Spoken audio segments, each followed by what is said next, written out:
কবিতাৰ শিৰোনাম বিনিময়। কবি সাহিত্যজ্যোতি পাৰ্থবিজয় দত্ত।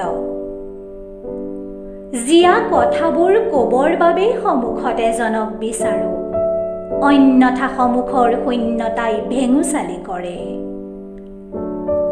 এদিন ভেদ ভাঙি তোমাক কৈছিলো মোৰ প্ৰিয় ৰং ৰাঙলী, কৈছিলো এই কেনভাছক মোৰ ৰঙেৰে সজাম, তুমি চাই থাকা। তুমি ভাবিলা এয়া মোৰ সাহ।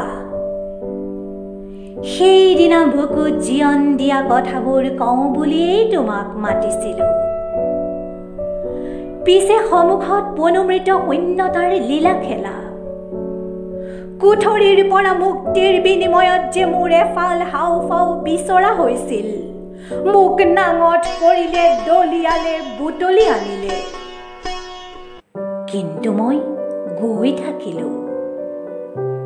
এতিয়াহে তুমি মোৰ প্ৰিয় বৰ্ণৰ কেনভাছখন সন্মুখত ৰাখি মন্ত্ৰমুগ্ধতাৰে মোলৈ চাই আছা।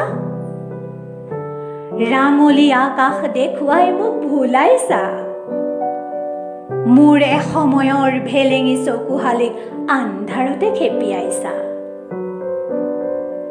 তোমাক ফ্লেশ্ববেকলৈ লৈ যাওঁ যদি যাবানে? তোমাক কোঠৰীটোলৈকে লৈ যাম, বন্ধ কৰি দিম অক্সিজেনৰ প্ৰবাহ। তেতিয়াই তোমাক কলিজাৰ এটুকুৰা বিচাৰিম। তুমি জোৰেৰে মোৰ হাতখন খামুচি ধৰিবা আৰু সুধিবা, বন্ধু এয়া কেনে ন্যায়?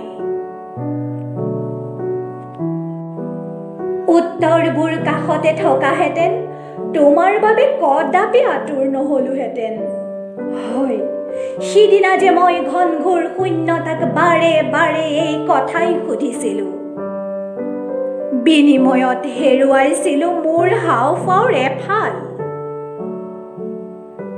তুমি কেউপিনেও নাছিলা, তোমাৰ বাবে এইটো আছিল এটা সৰু ধেমালি অথবা জীৱনৰ অবাঞ্ছিত মৌনতা।